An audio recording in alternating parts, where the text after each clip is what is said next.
മദ്യപിച്ച് ലക്കുകെട്ട് റെസ്റ്റോറന്റിൽ വെച്ച് 2 കൗമാരക്കാർ സൂപ്പിൽ മൂത്രമൊഴിച്ച സംഭവത്തിൽ നഷ്ടപരിഹാരം വിധിച്ച് ചൈനീസ് കോടതി. 2.5 കോടി രൂപയിലേറെ പിഴയാണ് കോടതി വിധിച്ചത്. ഇവരുടെ മാതാപിതാക്കളാണ് പിഴ നൽകേണ്ടത്. 2024 ഫെബ്രുവരി 24-നായിരുന്നു സംഭവം.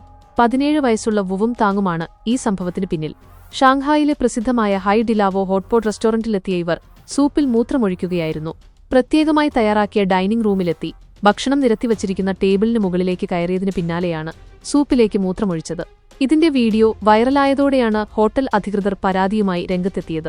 സംഭവം വിവാദമായതോടെ ആ ദിവസം മുതൽ മാർച്ച് 8 വരെ ഹോട്ടലിലെത്തി ഭക്ഷണം കഴിച്ച 4000-ത്തിലേറെ പേർക്ക് ഹോട്ടൽ അധികൃതർ വൻതുക നഷ്ടപരിഹാരവും നൽകേണ്ടിവന്നു. പലർക്കും ബിൽ തുക പൂർണ്ണമായും റീഫണ്ട് ചെയ്യുകയോ ബിൽ തുകയേക്കാൾ 10 ഇരട്ടി പണം നൽകുകയോ ചെയ്യേണ്ടിവന്നു. ഇതിനു പുറമെ അന്നേ ദിവസം ഭക്ഷണം പാകം ചെയ്ത പാത്രങ്ങളെല്ലാം നശിപ്പിക്കുകയും ശുചീകരണം നടത്തുകയും ചെയ്തു. കൗമാരക്കാരുടെ ഭാഗത്തുനിന്നുണ്ടായ ഈ പ്രവൃത്തി കാരണം വൻ സാമ്പത്തിക നഷ്ടമാണ് ഹോട്ടൽ അധികൃതർക്കുണ്ടായത്.